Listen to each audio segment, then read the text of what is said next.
This is what everyone knows Newcastle for, football. But I'm going to tell you about something much, much better. They want to know about Islam, we'll give them dawah. They want to know what a Muslim does, we'll give them dawah. When they want to hate on... In 2012, I was a non-Muslim who walked into my local masjid. I met the brothers there from IDC. This was a team of brothers who told me about the message of Islam in detail. I took my shahada. The brothers, they didn't just leave me there. You know, they supported me, provided me new Muslim classes, and after all these years, I became the head of the new Muslim department here at IDC, teaching other new Muslims, supporting them and mentoring them, just like I was supported. IDC is not just your typical charity. We have our Islamic awareness stalls engaging with non-Muslims in our local city centre and answering all their questions about Islam, public events and exhibitions for non-Muslims to come learn about Islam, masjid visits for the local community, school visits teaching non-Muslim kids and staff about Islam. We visit the elderly and spend time with them regularly to give them companionship, feeding the homeless every single week, giving them hot meals and advice. We make the children smile every single year by visiting them in the hospitals and giving them gifts. So many people have taken their shahada with us. Ashhadu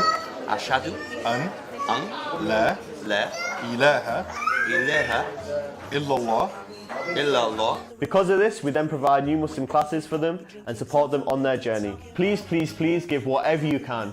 Do you know how much you can afford? Better than myself. Some of us can give £10, some of us can give £500, and every single person that accepts Islam, you will get a portion of that reward. The Prophet, peace be upon him, he said that charity does not decrease our wealth. So brothers and sisters, believe in those words and give for the sake of Allah. And Allah, inshallah, will increase it for you. Click the button and donate now. They want to know about Islam, we'll give them dawah. They want to know what a Muslim does, we'll give them dawah. When they want to hate on our deen, we'll give them dawah.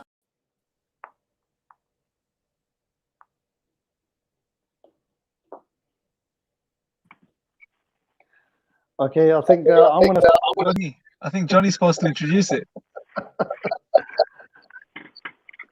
Really? Was it me? Yeah, you're live now, Johnny.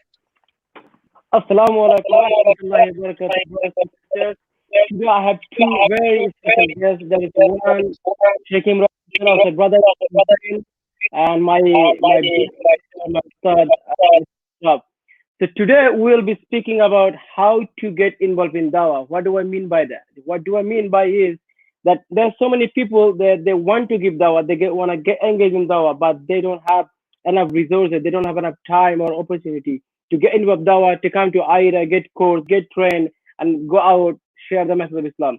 Not everybody can do that. So today we'll discuss how can you give Dawah by being you in your comfort zone. So Nadeem Bhai will continue and explain what are the ways. He has a long list on his phone. Earlier he showed me. So inshallah, I'm excited to know that. Nadeem Bhai, please. Assalamu alaikum wa rahmatullah, Johnny. Assalamu alaikum, brother Imran, and assalamu alaikum to those who are watching. Welcome to the show. Jazakallah khair, brother Johnny. There's a long list. In fact, I was thinking, inshallah, maybe I'll blog this, and when I blog it, then we can share it. Then people can have some ideas. Later after the show, they can watch this. But the way I want to ask the questions, and we'll come to the comments in a minute. MashaAllah, wa alaikum salams and salams are coming in. Johnny, Yes, what ways are you involved in Dawah? Can you give like a list of things how you are involved and have been involved? So that may trigger some ideas. Then I'll ask the question to Imran as well. So how are you involved, bro, on a practical level? Bismillahir Rahmanir Rahim. Yeah, there are so many ways. Actually, there's a good thing like how I'm giving Dawah. Obviously, I'm involved with the Dawah organization. That's one of the part of my job. I'm doing it. And also another thing is, I try to carry myself in a way. I'm trying to. It's not like when I say things, not definitely by achieve that maqam, that status. But I try to carry myself in a way that when people sees me, they get a message. So like when I work in a non-Muslim environment, so the way I carry myself, the way I speak to them, I try to make a difference. That's one form of Dawah. The another thing is, people often have a misconception that Dawah is all about going out and give Dawah or get trained by some organization like we have IERA. It's not all about that.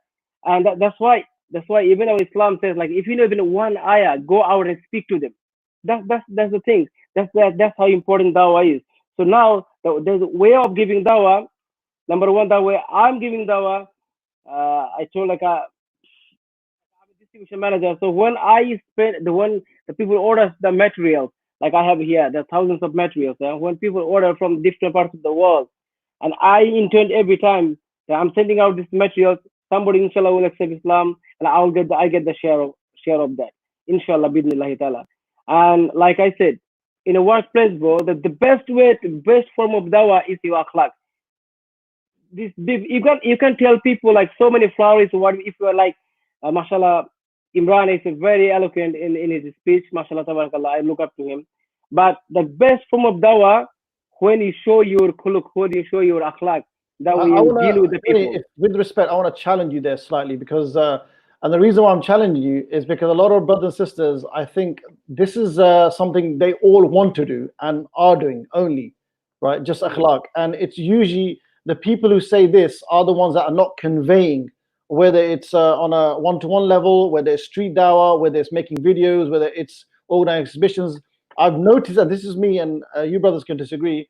They always kind of hide behind this out. You know, brother, the best dawah is your akhlaq. But whereas I say akhlaq and conveying, yeah, Yes. talking, calling to Allah verbally, actually on a verbally, and not just akhlaq. And you both go together, inshallah. Just your thought on that, bro. I'm sure that's what Yeah. you agree Yeah, with. absolutely. Yeah, Nadeem, but thanks for explaining the thing. That's actually so true. It's sometimes we're just so busy, like, or maybe I don't know what is the thing. Is sometimes we shy to call people to Islam. We don't want to go that part. Like, I just want to be nice to my colleague. I just want nice to be Yeah. helpful, but at the same time, to explain to them that they need Islam. So, the whole all human beings that dying out of thirst of spiritual vacuum they have, they need Islam. I Yeah. need to understand that. Those my friend, I'm being nice to him. I'm lending my car to him. But the more important that I speak to him the purpose Yeah. of life, why Yes. he is here. If when I explain that and give them Islam, I shouldn't be shying away. Yeah. That, bro, look, you have a creator, and this is what I believe. The concept Yeah. of Islam, this is what all the Muslims worship. The concept of God, the oneness of God.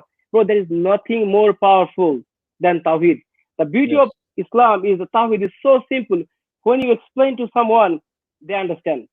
And They're inclined to the fitra.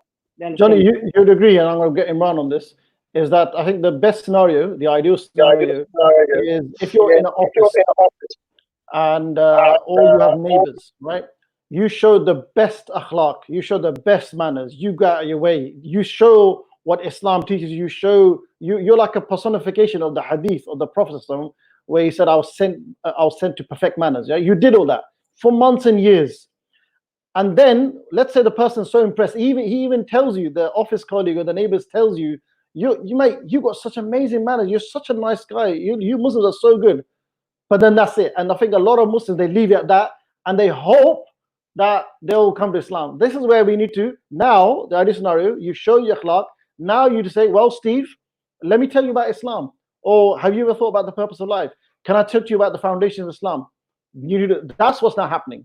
We're just thinking, let's leave it akhlaq and not verbally call. So what we need to have of the two, inshallah. Yes, Imran Bhai, what are you saying, bro? On this? Assalamu alaikum. So look, yeah, I completely agree. I think when it comes to characteristics and giving da'wah, we have to really understand how these two things interact with each other, right? If you take the sort of idea which you challenged with Johnny, which was that characteristics, bro. Let's face it, yeah. Many people have good characteristics, yeah. A lot of people have good characteristics. Sadhguru, for example, as most people that know of him, is a very popular sort of new age spiritual teacher and guru type online. He has good manners on the surface, right?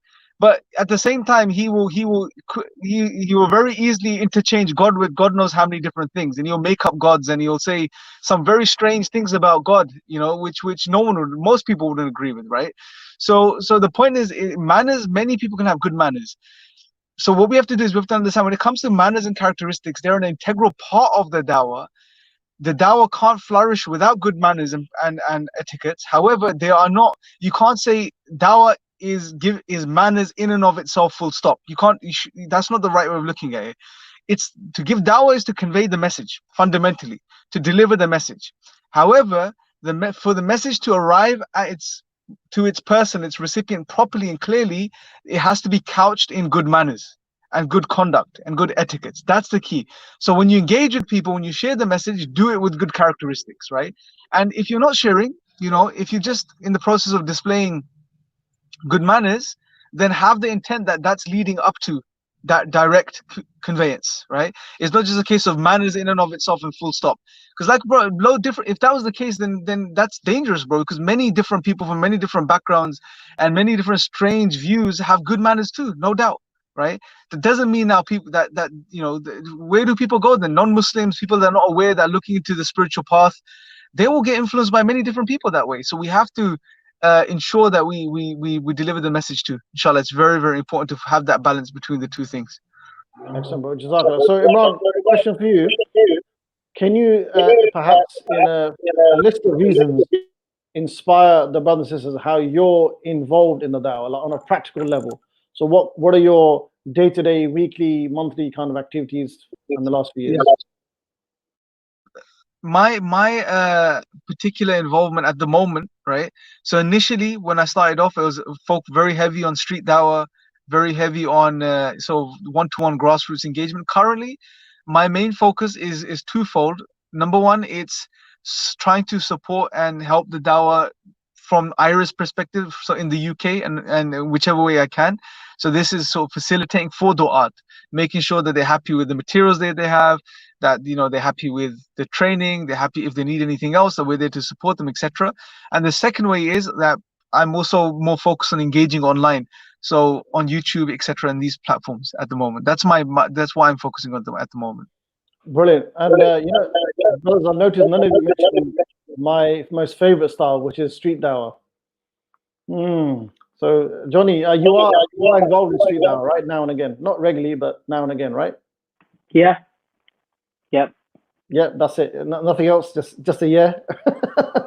No, I didn't get your question, bro. You said that if I'm involved with a street dawah. Yeah. So you didn't mention it at the beginning, but I know, mashallah, I've seen your pictures, I've seen your photos, that you're one of the regular people on street dawah, which I think is the most. I mean, look, street dawah, I'm very passionate about it. I think it's an amazing method. There are other brothers that disagree, but I think it's the reason why they got disagreement, because I think they've not understood the vibe properly, and that there's a whole array of styles of doing street dawah.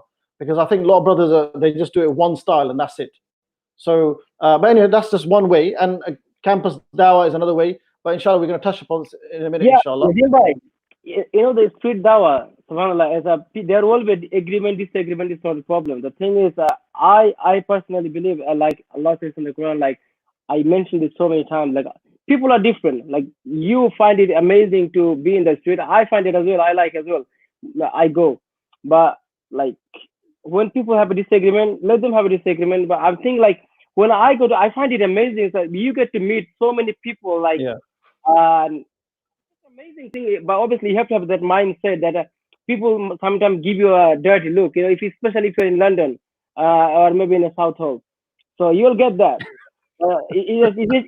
I remember you told me a long time ago, as a da'i, you should grow a thick skin. People's comments shouldn't go under your skin straight away. That's important. And if I have a light skin like Imran has, then I don't think it's the right platform. I don't know where this conversation is going. So I don't know what Johnny's doing with this conversation about light skin, dark skin. Look, at the end of the day, bro, I think one thing I agree with Joni about is that everyone has their own preferences, and put aside preferences, everyone has things that they're good at and skilled at. So they should really channel their energies in that direction more so than anywhere else, right? But that being said, it's every type of or aspect to the dawah in the times that we live in has its place and time. There's a place for dawah online, there's a place for dawah on the street, there's a place for distributions and material, and there's a place for X, Y, and Z, right? So I think it's important, and it's a good message we're getting out, which is be holistic and be creative with the way you deliver the message within the realms of Islam, right? Don't obviously being creative doesn't mean go off on some crazy tangents, right? Within what's allowed, be as creative as you like, and think of novel and new ways of getting involved in the da'wah and sharing the message. That's the key. Bro, you just said the key word, creative. Because I really believe once you give this some thought and you are creative, creativity flows once you give it some thought. I want to give one example, inshallah, and I touched upon it yesterday, and I don't know why I've got an echo. Is it me or is it you, brothers? I think Imran.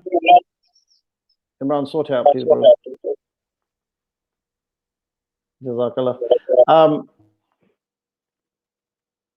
Okay, so what I wanted to share is, mashallah, sisters in Karachi, and I think this could be emulated around the world. There's a lockdown taking place right now, yeah, in most countries and everywhere. We can't meet people, there's social distancing, etc., etc. So everything is online now, yeah. Even IRA have got this campaign of Viral Awakening, which I think we should all support and look into it. There's some really good videos. There's one came out today as well on the IRA channel on YouTube. We should all try and reach out to people who are online, because they're sitting there, we're sitting there, they're sitting there. It's just a matter of connecting and communicating.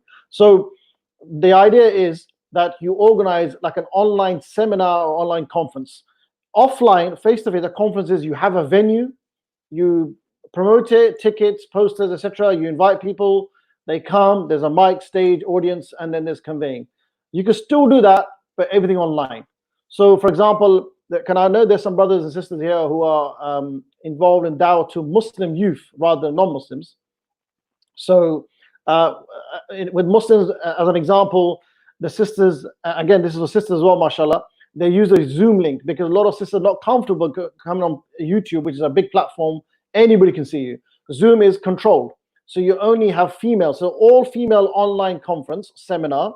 There are two sisters, and they talked about the purpose of life. And the people that attended this took place 2 days ago, are people who are non-practicing, couple of people who had shubahat about Islam, away from Allah, everything. So the whole discussion was, and this is different to a course, by the way, because there's a lot of courses, tafsir courses, hadith courses, Arabic courses. There's a lot of lectures by scholars, ulama. There's plenty, mashallah. There's so many, alhamdulillah. But for non-practicing people and for non-Muslims, I've not seen any online conference or seminars taking place. Even the non-Muslims are doing conferences and seminars. I've seen it. Christian missionaries, I see these adverts. They're having audiences come in Zoom. 20, 30 different windows have opened up, and the speakers coming. So it's an online virtual conference. So I'm sure we could do that, inshallah, brothers and sisters. That's just one idea of many. So yeah, what do you think, brothers?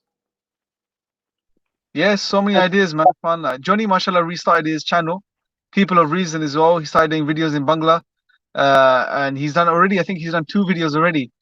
So there's so many things you could do. And for him, like, one of the things he's got, which is unique, which is he's got good grasp on his language, and there is a need, right? Because no one is doing it. So look for niches as well.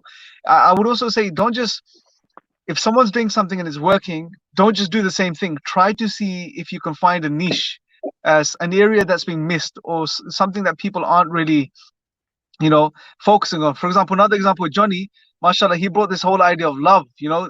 Obviously it's a part of the dawah, and we have to be loving and compassionate. But mashallah, Joni, he, especially last year and the guys that are here on Newcastle FM probably remember this, when there was Joni show. He, mashallah, and some of the brothers will pull his leg for it, and just give him a hard time about this. But he talked about love and compassion, love and love and love and love, and he drilled this point home. And although we were messing around with him and pulling his leg at the time, but he's made a very important point: is that love, bro. Like, here's the proof of it, bro. How many times, and you guys can attest to this, how many times have Christians come to us and said, "Where is the love in Islam?" Right? And this is a genuine question they have. And to be honest, whenever I've seen Muslims being asked this question, they go on the back foot. They go on the back foot. They don't know how to answer that. Bro, love and compassion are integral traits that human beings look for, and they look for love. They want compassion. So when they find it, for example, in Christianity, although logically it doesn't make sense, they incline towards it. But when it comes to Islam, we have a clear message which makes sense, but we don't share the love. So again, point being, be creative and look for niches. What's missing? Joni even mentioning love and banging on about it, it makes sense from a dawah perspective. We have to share the love. What do you think, Joni? Yeah, bro. I mean, the only way you can, bro, can you mute yourself? It's echoing. Yeah, the only way you can reach people's heart, bro, is through the love, bro. I'm telling, obviously, there has to be a elements of truth, the right akidah. At the same time, you need to be loving and compassionate. This is the most important thing. If you are a da'i, you have to. People have to feel comfortable at being around you. People have to be like they need to. I mean, you have to have loving character. I mean, you cannot be a guy who's giving dawah with the self-righteousness. I have something better than you don't have. Let me show you what is good for you. That's the attitude. Is like killing the people's soul. And Islam is here to unite the people. Religion is here to unite the people. It's not to divide the people. If it is dividing the people, it's not from God. You have to understand that. You have to be loving. And as I was saying, like, bro, love is the powerful. Our Prophet says, if you put love in something, that become more sweeter. And that is the only way you can reach people. And even if they disagree with you, bro, they will remember that akhlaq and that character. Even 10 years afterwards, when life breaks them down, bro, it might click on them and they will think about Islam. You know what I mean? Because we believe that everybody has that fitra, innate natural disposition. So Allah subhanahu wa ta'ala created like that. So that will help anyway. Okay, brother, before this show descends into Luggavi, let me ask you a very spicy question, yeah? And I'm hoping some comprehensive answers, inshallah, yeah? Sister Fatma Waheed, she says, how would you explain to the sisters who say that women should not go out for the dawah? It's fitna. So what is we kind of touched upon it before, but this is a different way. So how would you advise those sisters who are telling sisters don't get involved in dawah, whether it's Yeah. So look, as we've said in previous live streams as well, it's not a case of do it or don't do it. It depends on specific context and the environment and the situation and what you're planning on doing. There are loads of factors in how you're doing it. All of these things need to be considered, and therefore it's literally a case-to-case scenario, right? If someone comes out and says, well, sisters shouldn't do any type of public dawah in any situation, in any context, well, that's not really correct, right? Nor is the opposite true. So the balance has to be found. You have the situation has to be assessed, the environment has to be assessed. What is it that they're planning on doing? What are the potential outcomes of that or the harms of that, etc., etc. And then a decision has to be made.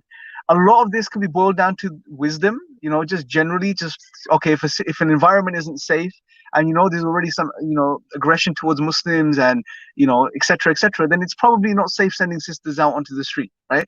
But if it's another environment, for example, it's a sisters' college in Pakistan, like you've given many examples before, it's a women's environment, then absolutely the sisters should be out there with a presence, with a table, materials, engaging with sisters.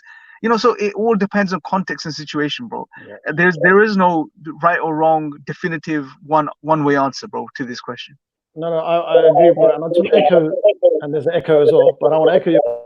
Nadeem bhai, there's one more thing, like in our time, the people need to understand something, our Islamic tradition. If you go back to our tradition, you will see that we have women, they were the scholar of the hadith. They used to teach the men on the specific issue of hadith. There's so many.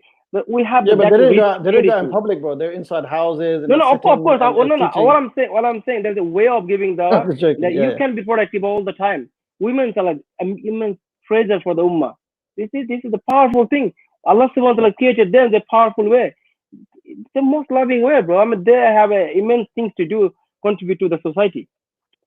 Excellent. So I just want to echo what Imran was saying.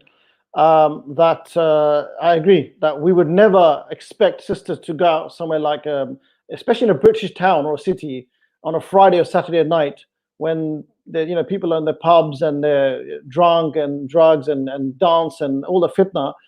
Even brothers should be careful going out there, but they still do a distance. They're very careful. They organize the experience. We would never expect Tufi sisters only go out there, have a stall. Absolutely, that's just crazy. There's no wisdom in that at all, no hikmah. But I think the brothers sisters are watching. I think have this principle in your mind that have a look at your life, wherever you are, interact with human beings, whether it's your neighborhood, whether it's coffee meetings, whether it's volunteering for a local social service. And by the way, this is another practical involvement I've been thinking about. Sister, there's a lot of charity, especially with COVID-19 and other related. There's a lot of opportunity to volunteer. They need volunteers. And these are indoor settings, very safe settings. I think, sisters, if you can, obviously with the permission of your husbands, fathers, and brothers, is volunteer with these places, interact with non-Muslims, show your akhlaq, and that's your outdoor dawah. And just talked about Islam. This is the perfect opportunity. They'll be happy that you're volunteering. you get to go out and about, and you get to do dawah, inshallah. So I think that the principle is that just have a look at your life, wherever you are interact with human beings, that's your dawah theater, that's your theater of action, as they say, that's your place of doing it. And there's many sisters are in university. If universities can have different, again, Pakistan and even in UK, London universities, I've been there, Imran's been there, they have all sorts of different societies, and they organize all sorts of different events. So why can't Muslim sisters also organize events that are focused towards calling to Allah? Yeah, in any setting. And this is universal. And this also leads me on to exhibitions, brothers. Would you agree that if you can't do street dawah, if you're not, especially with active initiation, if you're not confident and you don't feel that you have that personality, then exhibition is a very nice, subtle way, because you put up an amazing exhibition and then people come. So, Joni, can I have your thoughts on that? And then Imran as well, on exhibitions, something they can do. Yeah, bro. Obviously, that's an amazing opportunity for the people who don't have, like you said, they're not comfortable of doing things. So if I can help facilitate to arrange a good big exhibition in my city or wherever you are, so that means there's a way you can feel safe. You have the brothers over there, or you have other people who will train you on how to do that. I mean, that's the easiest way to convey the message of Islam to people. There's people that come and see, and they ask you question if they need to, and thousands of materials are being distributed. So I think that's the one in our time, bro. People love to go to exhibitions. You know that if you make it like a really with the ihsan, bro. You know what? As a Muslims, when you do something for the sake of Allah subhanahu wa ta'ala, that should be with the ihsan. Yeah. I'm talking to myself first. I'm not talking to other people. I'm talking to myself. If I do something for Allah, I should give the best one. If I try to put up a exhibition, that should be like a remarkable one. Should be doing so that people can come. It's not like something I'm just doing in the corner, nobody knows about that. Do a good marketing, do ihsan on the promo or postering, whatever it is, and then put tawakkul. Can you tell us on the exhibition day, Joni, like on the day of the exhibition, what made it successful and what brought people in, and how did the brothers and sisters of IDC, how do they interact? Just some insights. Yeah, but we have a whole setup, with the brothers. Some brothers will be just on the street showing people the way what is the exhibitions are, and tell them about. Sometimes we will hold the banners outside, even if it's freezing, bro. In Newcastle, it's freezing. Just being in the outside, bro. Some brothers they don't get to go inside. They outside just telling people we're holding an amazing event about the purpose of life, where you can know about what do we think about Jesus. You know what I mean? And his life. What Muslims? What happens inside the exhibition? Like what kind of exhibitions have you got, and what kind of activities are happening inside the exhibition? Yeah. Just some ideas for people. The exhibitions that we've been doing throughout the years, bro, that's called Jesus exhibitions. And when people go there, they get to see the holistic view on what Islam holds the view of on Jesus alayhi salam. So all this stuff people get to see. I'm saying, bro, these exhibitions are really being successful, and we've been getting so much underused, I think, as well. From the people. Underused, yeah. So I think Soba wants to say something as well. Assalamu alaikum. Come to save the day. Like salam. No, not save the day. I think I'm joking.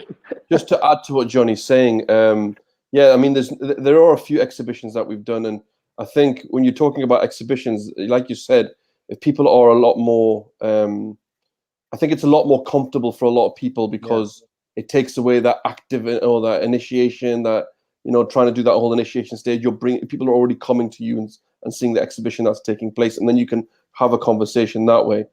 So we've done various exhibitions, and the thing is, for me, I think there's a few key elements to the whole thing. Number one is that it's all about teamwork. Teamwork makes the dream work, right? It's all about having a what's the word? Making sure people are prepared and you have a plan of action as well. And so what we've done is in Newcastle is that we've set up a number of exhibitions, but we put our exhibitions in the city library.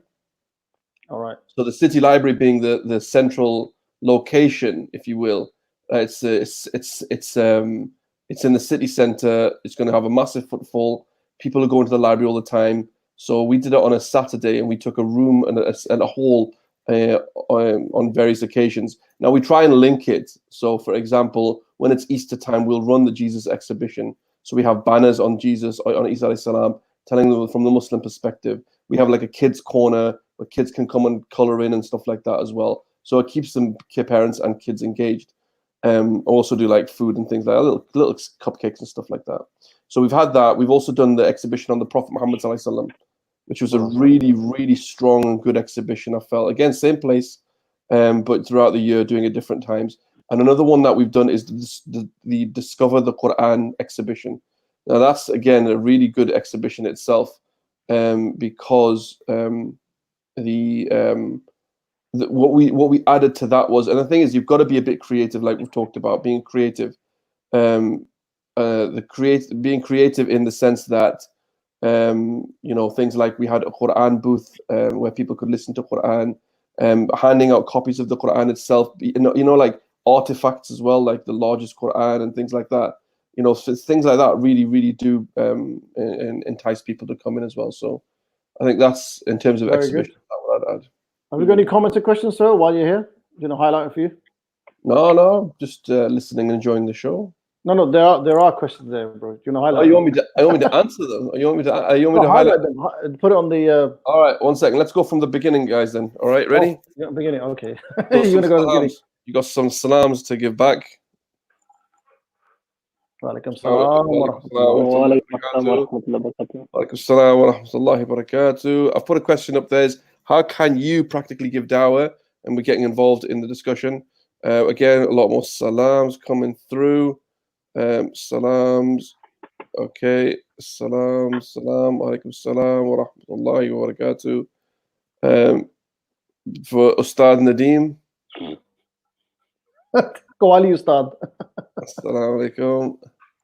Okay, so here's a comment. First comment here is, I'm Muslim, but at some point in my life I got doubts, needed dawah and needed answers. So I was there before, and that what motivates me to give dawah, and usually I love to share with them my experience. I think that happens to quite a lot of people. Your thoughts, guys? Yeah, I remember the first time when I got involved in dawah. Like, I remember clearly till today. I was going to work in London Bridge. I was in the underground, so I had some dawah materials in my bag. I used to carry all the time. So for some reason there was a delay on the train. So I was standing on the platform. I see like so many people, because I just got involved dawah. I was so excited. I pull out the dawah leaflet and I'm going to everyone, distributing the materials to them. I remember that time there was like three reasons to believe in God. We had some one of the booklet like that. So I was giving to everyone, and some people took, some people didn't take, but some people was like really interested, and I seen them, they get into the train and reading them. You know what I mean? So I mean, obviously, one point of your life, you completely ghafil. You don't know about Islam, and the minute when for some reason Allah gives you the hidayah, and what it could be YouTube channel, it could be one article, anything. When Allah wants to guide you, He will guide you by any means. And then you get, the beauty of Islam, subhanAllah, it makes you selfless. It doesn't make you selfish. The minute you realize that this is so valuable, and Allah expand you hard, and you're capable to loving people more. So what do? You get excited to share that beauty to other people. You want to save them. You want to save their soul, because you've been through the depression, that you know how difficult it is to live without the God in your life. And I'm being really, really serious, like emotional as well. Like, subhanAllah, that ni'mah that we have, Islam, I don't think, sometimes I feel like we don't get to understand, like, subhanAllah, the most powerful thing that we have, that is Iman. No matter what calamities you have, because of that enable you to carry on. So, this is the beauty of Islam. So when you get to know all this stuff, you want to share. And when someone facilitates all this to happen, I mean, that's just amazing. That's why you have doubt. It goes out of the window, and you want to convey the message. Yeah. Joni's really dropping them today. Allah Mubarak. MashaAllah. Balls, mate. Balls. Allah Mubarak. You know what it is, bro? You're bringing some amazing points. My slight fear is that there's a lot of brothers and sisters here. They'll learn the motivation. They'll be boosted. You know, that Iman boost. But then, especially when it comes to dawah, because when it comes to charity, let me be a bit raw now as well. Yeah, Joni's got me going. Yeah, when it comes to charity, when it comes to seeking knowledge, like study courses with the shiur and everything, when it comes to taking lessons online, brothers and sisters around the world, Ummah, are on it strong, hard. They will get involved. But when it comes to dawah, it's a very slow getting involved. It's a very slow, and this is why I wanted to make this a much more practical. That, you know, what are you going to actually do after this show, inshallah? This may be the last show. We may continue. Let's see. It's up to the audience, inshallah. But what will happen to us as human beings, we always put dawah at the bottom of the list. Yeah, other things will come for. Whereas for me, calling to Allah has to be up there, you know, with seeking knowledge and ibadah. So this is what we need to really push, that, brothers and sisters. And maybe this is where I can ask you one: is how are you right now? It's Ramadan. It's the year 2020, 17th of May, at 5 p.m. Other than the show, how are you involved in calling to Allah, the most rewardable action in Islam? Tell us in the comments, brothers and sisters. I'm going raw here, yeah, inshallah. But anyway, so brothers and sisters, this is why I want to give this as many tips as possible. I want to give it 2 free, inshallah, and then we'll continue with the questions, right? You can do dawah over coffee and tea. So not other street dawah. If you know a non-Muslim, if you have any kind of interaction, any kind of banter, any kind of good rapport, offer them coffee and tea with some confidence, with some motivation, with some training. Prepare, engage in dawah. Have the coffee and then ask them a quick question, a beautiful question. What is the purpose of life? What do you think of Islam? Be honest. If you have any issues with Islam, Muslims, be honest, Sarah. Be honest, John. Yeah. Be honest, Kumar. Be honest, Shiv. Whatever. Yeah. You can do, for example, I know some, again, brothers and sisters, they've done dawah in the park, because a park is a place where people congregate, not street, the parks, right? I've seen it happen in the UK, mashallah, many years ago, and I've seen it more in Pakistan again. And this is good because in parks you have families. I know sister in Chennai, in India, she went to the beach and she got involved in dawah because there's families there. It's a safe place. In the daytime, she went with 3-4 sisters with a brother, and she had cards, and she went up to the families, and most of them were Christians and Hindus, and she engaged in dawah, beautiful dawah for 2-3 hours, mashallah, Allahumma barak. So these are just some, inshallah. Not just one thing, inshallah. And there's many other ideas, but what about, you know, your contact list? You know, the phone contact list is the one place we hardly check, because we keep on adding contacts, but we never check who's in our contact. So maybe just go down, take some time out, a bit tedious, for the sake of Allah, for His pleasure, scroll down your list and have a look who needs nasiyah, who needs dawah, and then call them or send them. And you know what? One last thing quickly. WhatsApp videos, just like the video we talked about, a viral awakening. And mashallah, even Muhammad Hijab has produced some really 2 amazing videos just last few days, which really powerful, beautifully made. Dawah's made it easy for us now. We just need to WhatsApp or Telegram or Facebook Messenger, send it, and let's see what their reaction is. Send it and ask their reaction. So just some practical tips there, inshallah, brothers. Sean Thomas said, how do I press 1? Just do that on. You pressed 1, so it's okay, it's fine. Alicia says, Assalamu alaikum wa rahmatullah. Okay, any other questions or comments? No. Yeah, hold on. There's loads, mate. 1 second. Oh, there's loads. Okay. All right, hold on. Where were we? Yes, we were here. So, good manners is the base, and then you build on it, start conveying. So, I think this is in relation to what we talked about earlier, when Joni was saying that good manners is the way forward. When it comes to your manners, that's your dawah. But I think what he's talking about is that it goes hand in hand. But as Brother Hussain says, it's the base and the foundation for it, which is a good point. Calling to Allah demands communication in some way. So good akhlaq paired with conveying is the whole package, inshallah. Yep. Yep. Okay, there's that one. I think we were talking about Zoom meetings. There's a couple of questions. Okay, 1 second. Here's one. No, we've done that one. Yep. I was reading Tafsir of Surah Yusuf, and I realized that when the prisoner asked Hazrat Yusuf for interpretation, he first gave them dawah and talked about Tawheed. Somebody's been attending our dawah training, mashallah. Indeed. So when someone asks you for help, you can use that time for dawah to non-Muslims or practicing, non-practicing. Yes, very good. Yes. Good point. Beautiful meeting. A few agreements with Brother Joni. Yeah. Johnny's had a few people agreeing with him. Johnny's had a good sohar, mashallah. It's better to do. It's all about the love, isn't it? all about for women, it's better to do organization instead of streets, maybe. Okay. Here's a question. How should one da'i treat one another?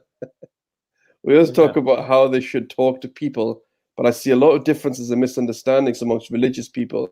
General observation. Good. Yeah, Imran should answer this because the way he treats me. It's a very good point. I don't want Imran to answer it. No, it's a very good point, bro. Look, Okay. without going off on the tangent, there's That's always pretty like gonna, the relationship me and Imran have. yeah, I was gonna use that as an example. So the I'm just gonna interrupt Imran when he's speaking, bro. That's so rude. Sorry, Imran. Carry on. Subhanallah. Subhanallah. Yeah. So look, there's definitely disagreements, but it's not only in the dawah; it's in any sort of facet of life, bro. You're gonna there's disagreements amongst everyone, right? If no group of people are ever gonna fully agree with each other, but it's how you deal with those differences. That's the key. So one of the things that I would really recommend, and that we try to do here is this is why even on the live stream we've disagreed with each other at times, right? But if you disagree with someone, you need to make sure that you point that out. That's the key. Clarify it, speak to each other, and get it out the way. Basically, that's the best thing you could do, like we always do, right? So whatever it is, mention it with respect, and like Joni says, love, and just mention it, clarify it, and get over it and move on. Basically, if you agree, that's great. If you don't, well, that's it. Yeah, absolutely. And I think maybe the point could be that the brothers, they work in different organizations, different jama'as, different teams. And what happens is sometimes natural human instinct is you become defenses of your group or team. So what you need to do is, again, check your intention. If I was to give a Pakistan context, one of the things that you could argue that weaken the dawah is that the people that call into the jama'ah, recruiting the jama'ah, not to Allah. So really, you should be thinking, who cares about that? If I'm working, for example, youth club, I'm very passionate about it. But if I see another brother from another organization, another team, and also engage in dawah, I'm not going to try and put him down. It's not a cutthroat. It's not adventure capitalism. It's not like, let's undercut them. No, as long as the main goal is call to Allah always.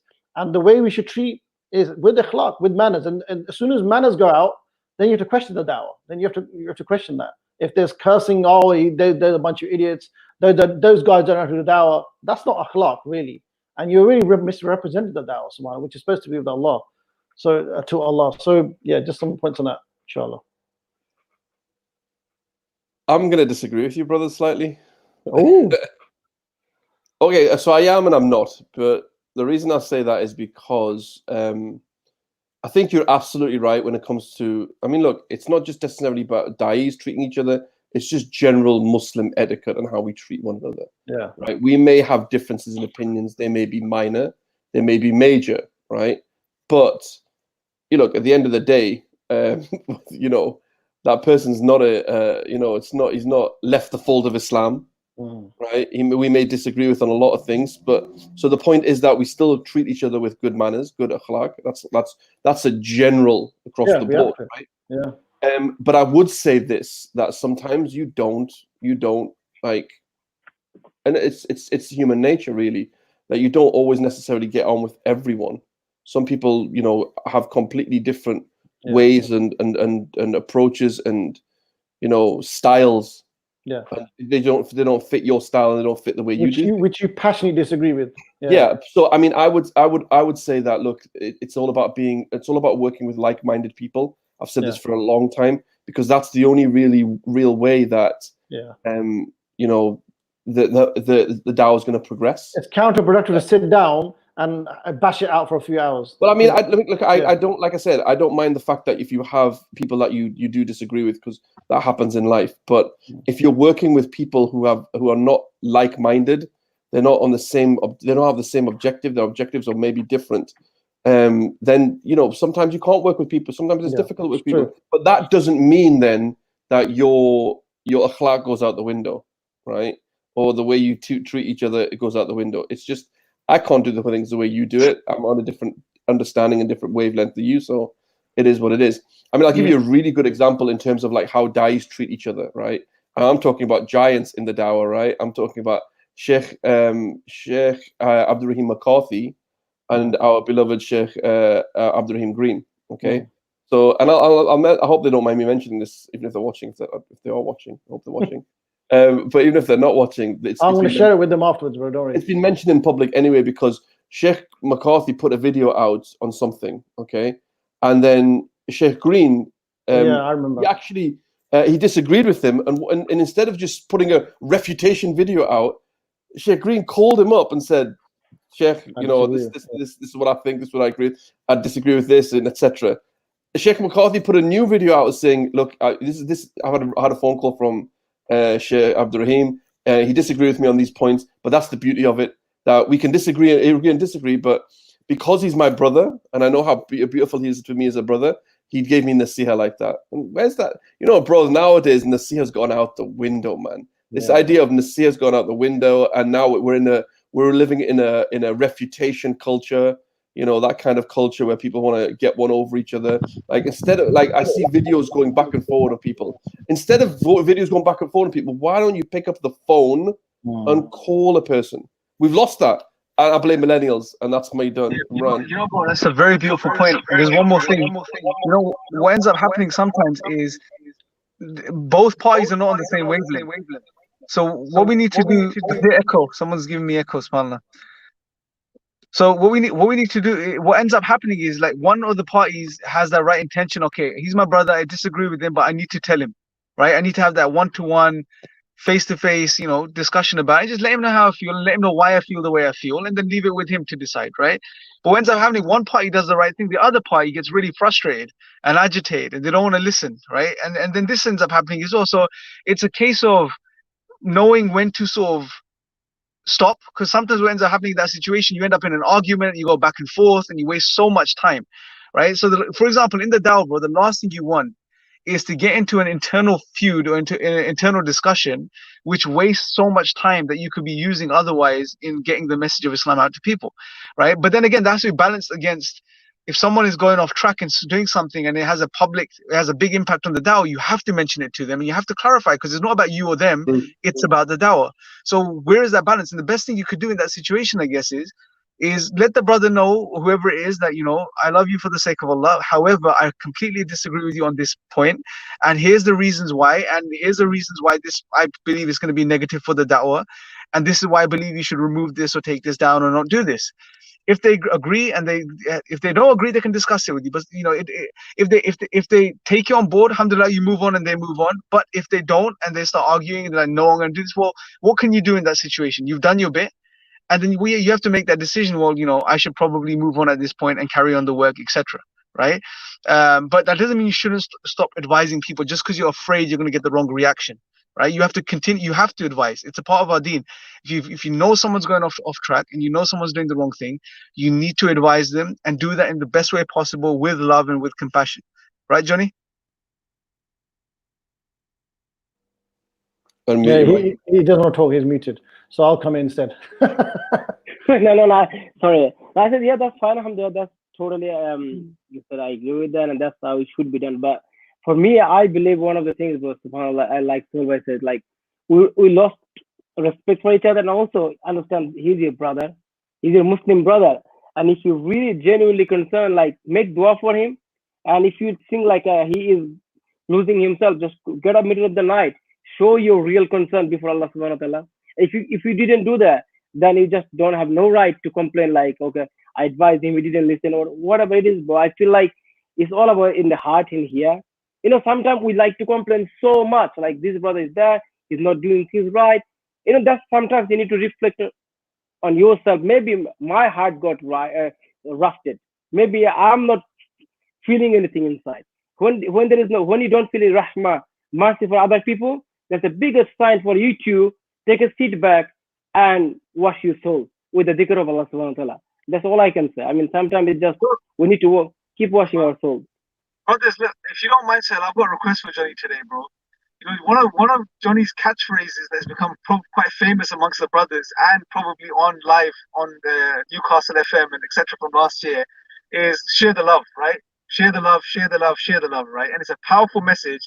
But what I want to ask Joni today is, give us some practical tips now, bro, on how you share the love in a practical dawah scenario, bro. Give us practical tips. Don't just tell us shit. I love how you put this guy on the spot like that, bro. But And to be honest, I'm gonna learn as well, bro. Because we hear it, we know it's true, but how do you do it practically? So give us like 3 or 4 points, bro, that people can implement. Before you do, Johnny, make it really brief, if you don't mind, because there's some quick questions in there. So, and we got time as well. Yeah, that's bro. Jazakallah khair, Nadeem bhai, for You got saving 10 me. seconds. Yeah, basically, bro, this Ramadan maybe had an impact on me. All I'm saying, bro, the only way, bro, you can love your brother, just think that he's my Muslim brother, and also try to understand that this dunya, you are in the board of like tribulation. You're gonna have the hard time. You're gonna have a disagreement with your wife, with your brother, or with your colleagues. But that's not the end. The end is like no matter what, ignore all that. Seek the rida of Allah subhanahu wa ta'ala. That's your goal, brothers. Doesn't matter who is. Forgive the people, not for them, for the sake of Allah subhanahu wa ta'ala. If you humble yourself before Allah subhanahu wa ta'ala, make yourself like a drowning man, Allah will elevate your status. And I wish, inshallah, Allah grant us all of them those maqam, that status. Because when I speak like that, it's not like definitely I achieved that maqam, but definitely I have that irada, intention to achieve that. Allah loves the people who humble themselves. That's all it is, bro. And that's the only way you can do, respecting each other and sharing the love. That's it. Absolutely, bro. Jazakallah. Really, really beautiful, mashallah. And you've been, mashallah, giving some amazing gems today, bro. Mashallah, inshallah. I hope people go to your YouTube channel. But the thing is it in Bengali or are you going to do some English videos as well? It's Bengali and English. He's not allowed to do English. Okay, yeah. That niche is already, bro, that niche has already been fulfilled. Why is he doing English? You're not there's allowed. no point pay people subscribing because they can't understand Bengali. Well, they can still subscribe, support the brother. Just some subtitles. Yeah, no, bro, listen, you might have a friend who speaks Bengali and then pass it on, like you subscribe. You have to subscribe. Can I quickly challenge that? It's not about subscribers. Don't worry about the subscribers, man. Just keep doing it. Nadeem bhai, it's not about subscribers, bro. That's true. When has it ever been about subscribing with me, bro? Talks the man who got. No, but Johnny, keep going, bro. Mashallah, because trust me, no one's doing Bengali videos about Islam. Yeah, bro. This is what if I was allowed to social. If social distancing was cancelled today, I'd go around to his house and give him a good backhand, right? Because I've told him this. He knows I've told him this, so he doesn't mind me saying this. Bro, Sahel means it, bro. If Sahel could learn Bengali and do the videos himself, he would do it. Bro, for over a year, I've been telling this guy. No, me and Solbhai had an argument for 5 hours. We were going to London, and Solbhai was telling me, "Why are you doing this channel? Why are you doing that?" I've smashed him over it, bro. He doesn't listen. He didn't listen, and then all of a sudden, let's make this practical, right? All those who are watching, I'm sure all of you got people from Bangladesh or on your Facebook or on your social media contacts. Share Brother Johnny's channel with them so they can benefit, and you get a reward as well. Inshallah. Johnny will put the link in the description at the end of the show, inshallah. Okay. So everyone, big Bengali contacts, no problem, inshallah. Yeah. Can we do this one question, then we'll kind of wind up. Yeah, not this one. No, Sister Ariba, she's asked too many questions. Well, I'm sure she doesn't mind. Sister Farheen. He said that, not me. Yeah, where's the question? Sorry, where's my going? I never asked too many questions. Okay. And I hope Brother Imran doesn't mind. Sister Farheen watches Brother Imran's videos, and she's been very inspired by him over the years, mashallah. So, so this would be a good chance for Imran to answer this question. I want to ask how to deal with arrogant people who don't want to listen or talk about anything related to Allah subhanahu wa ta'ala or Islam. And this is, I think, for non-Muslim you're giving dawah to, and a Muslim that needs nasiyah. Can I just sorry, before you do that, because this question kind of relates to it anyway, because it's about what's the litmus test of like giving up on a person? Huh? I'm joking. Okay, I'll let you guys carry on. Imran. Nadeem's having a bit of a malfunction right now. So look, the question. And the thing is, most people we deal with today, you will find most people are, to some degree, they have a sense of arrogance or don't want to listen or don't want to pay attention and they don't care. Best thing to do in those scenarios is just to really get people to try and understand that, this false sense of independence that they have, that they feel like things are good and they're not going to change and it's always going to be like this, that they need to realize this is it's an illusion, honestly. Like you just people. And this is the thing: when people become comfortable and things get easy, people turn away from God. They're not interested. They don't want to listen. They don't want to. They don't want to believe. They don't want to do anything like this. All we have to try doing in that situation is we could do a few things. Number one, try to remind them of the reality of life, that, you know, like we said yesterday, that you come from something insignificant and you're going to end up under the ground, and you're here for maybe 30, 40 years, 50 years if you're best, 60 years more. It's a very short period of time, so we have no reason to have this type of arrogance, right? And that humbles people a lot, and that's something Allah does in the Quran. So that's what I would do. The second thing would be is sometimes you may need to dig a bit deeper and find out what the underlying issues are. What is it with this person that's making them so sure of themselves, right? That's making them maybe so arrogant. Because sometimes what may be the case is that that person may have had a bad experience in their life, blamed God, may have a hatred or disliking towards God, which now they're expressing through this type of bravado where they're saying, look, I don't need anything, I don't need anyone, I'm not interested. What they really mean is, I'm actually quite angry at God, and I don't want to believe in him, and I don't want to worship him because he did this to me or that to me. And that's based on the misunderstanding.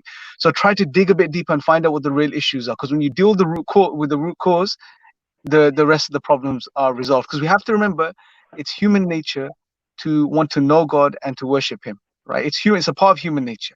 So even those people that come across very arrogant, that I don't want to listen, I don't want to believe, I'm not interested, even they deep down inside have that affinity to want to worship. That's been covered or clouded, or they're being pushed away from that for a reason. Try to find out what that reason is.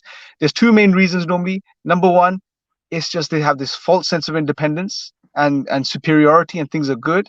Try to remove that by reminding them of their reality. And the second one normally is a misunderstanding where they've ended up hating or disliking God, and now that's being expressed in the way that I'm not interested. If that's the case, find out what the root cause is, clarify those things, and then move forward with that, inshallah. And just quickly want to add, bro, also, what you need to do is maybe sometimes change your approach. Let's say you are debating one point, step back and try a completely different way. You know, so, you know, maybe they just, as the theme today, share the love. Maybe there's going to be love. Maybe ask them, you know, what's happening in your life these days. Maybe there's some issues I can advise you with. So rather than trying to debate the point, because a lot of people get arrogant because they think that you're cornered to their way of life and they want to lose the argument. So change that style. On another practical level, to Sister Ariba, she's asking, when do you give up?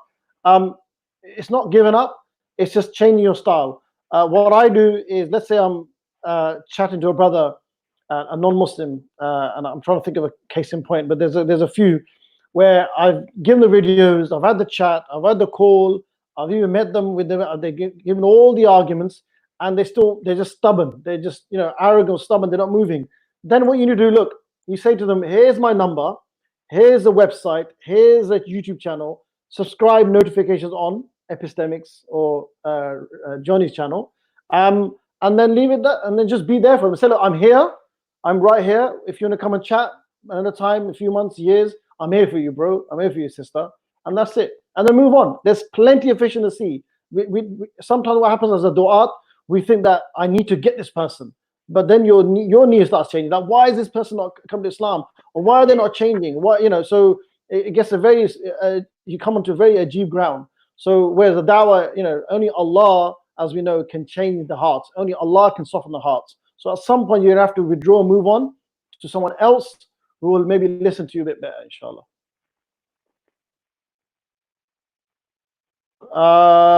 Have you got time for any? Yeah, here he is. Producer Saab. Oh, there he is. All right, very quickly, there's a few more comments. I think we're actually near the end of the show. So here's a comment. Dawah is essentially calling to what you follow and why you follow it. So you have to be real to all and fellow callers. If your character needs improvement, I think you need to get in check first. Good point. You're not going to talk about Rafal Yadain on the Dawah table. The main point is Tawheed, and that's the same for everyone. Very true. Religion is Nasiha. A very good point by Brother Sahil. MashaAllah. He makes some good points, that guy. SubhanAllah, perfectly explained. Assalamu alaikum wa rahmatullahi wa barakatuh. Can I add a small story on Rafal Yadain, a Dawah story, really quickly? I don't know if you've got time. Well, in Pakistan, we went to the mountains. This is last year. And one brother, he actually brought a Chinese atheist with him. He just tagged along with him. I think he just said, look, we're all going on a ride and come join him. So when we went there, I obviously, the brother said, look, Nadeem bhai, chat to him, he's an atheist, etc., etc. So what happened was we were chatting, and then time for Dhuhr came. Now, us brothers, we have tolerance and love for everyone, love. But, we follow a certain way, we are convinced of a certain style of salah, right? Rafa Yadain. So Ziya bhai says, look, Nadeem, as a joke, he said, Nadeem bhai, you've been chatting for an hour, and nothing's happening. Get him to pray with us. And with the Rafa style, and that might open him up. You know what's really crazy? He did pray with us. He loved it, and the whole question was, so why did you put your hands there and this and that? And that got really curious, and that was a whole discussion the next half an hour. Interesting. So very good. Don't ever, don't ever put down Rafa then. But anyway, then inshallah. Another comment. Everyone has different experiences, and they bring those experiences with them in the now. Except those with true faith who understand the truth of Quran. Good point. So I'll put this up, yeah? If you want the show to continue after Ramadan, type 1. Check it out, people. People are wanting this show, guys. So, now you have a responsibility. So is Mr. Imran Hussain available? They want to responsibility to the peoples. Infinitely. Let's pick a day and time. Exist in the real world, but infinitely, bro. Let's do this. What we'll do is, let's pick a time and maybe a day, and let's do it once a week at least going forward. Bismillah, yeah? Sounds good to me. Maybe not 2 days, but 1 day a week, and maybe it's probably going to be a weekday. What we can do, guys, is we can discuss it and get back to the audience and the brothers and sisters that are here, and just share it with them and just announce it and launch it. I think it'd be good, inshallah. This brother's from Bangladesh, I can tell from the name Chowdhury. So, brother, have you subscribed to Joni's channel, which is People of what? Reason. People reason. People of reason, yeah. I agree with Joni. Love must be the basis. I think the basis. Love must be the basis. If love exists, then our senses will be acted according to the situation of Dawah or Islam. Very good point. You have to make dua for it as well. The dialogue, mashallah, the dialogue you bring is absolutely essential. It starts with communication. Sisters in Seattle, Washington, guys, you've got people watching in Seattle, Washington. Alhamdulillah. So you're gonna start some dawah in Washington, Sister Salwa. Inshallah. Sisters, if the dawah is taking place in Washington, in Seattle, if there's any support and help, by all means, let us know. Inshallah, we can help. A very good dawah organization, mashallah. So my time is very different, so you don't hear the whole show. No problem. It is recorded, so you can watch it later on. Also, Sister said that she's waiting for me to cut my hair. So let's not forget. So just a bit of, you all know the story behind this, right? We're doing our fundraiser. For IDC, and the target was to raise £3,000. I said if we reach the target, I would shave my hair live on air. So you have to do it now, bro. You have to do it, man. We hit our target, alhamdulillah. So it's happening tonight. Tonight. Zero. At 10:30, inshallah. Number 0, right? Can you donate it to Joni? No, not a 0. I said number 2. I said. No. Number 2 doesn't make sense. So look, you're not losing anything. Just donate it to Joni. He'll make use of it. I'm sure Joni can think of a few things to do with it. Yeah. And that's it. More people saying number 1, bro. Alhamdulillah. Guys, I'll leave you to it to finish off your show. May Allah bless you. It's been a great show. And thank you very much for taking the time out to come to do the show this Ramadan. I'll leave you guys to finish off, inshallah. Then I'll let you guys close. Assalamu alaikum. I love the way Sahel comes in and out. It's like a little genie, the genie of the show. It's like the genie of the show, man. Mashallah. He just pops in and out, and he does his questions, put his points, and he's gone. Mashallah.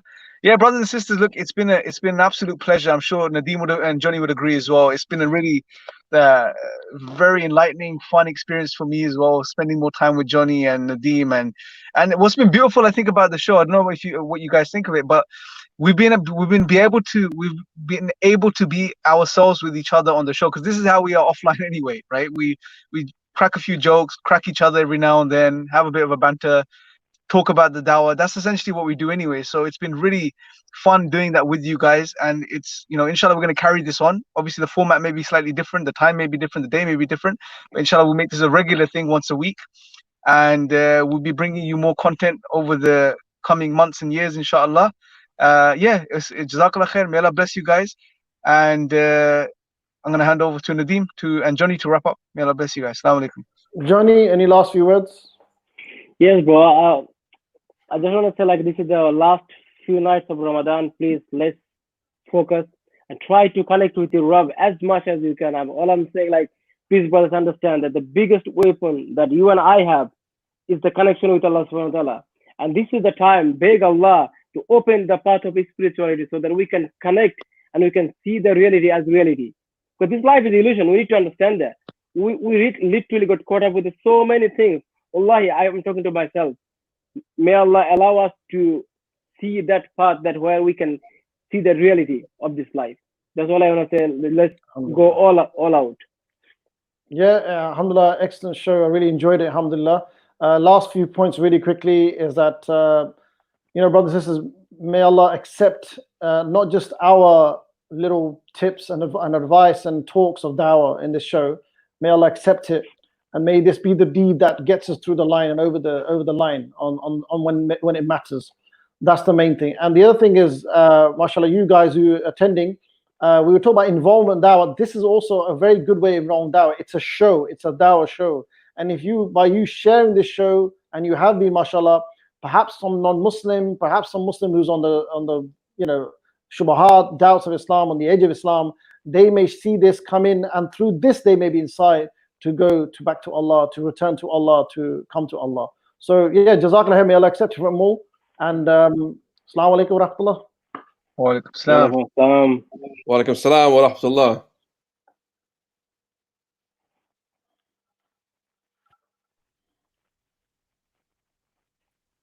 Awkward, this, isn't it? The awkward silence.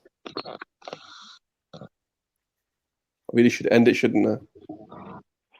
Nadeem, why are you doing that awkward smile, bro? What's with the awkward smile? No, this is how you end shows. Is that how you end show? I'm trained. You just stand there, just wait there until everyone ends, just like. I'm just waiting for you to end it. That awkward smile, just.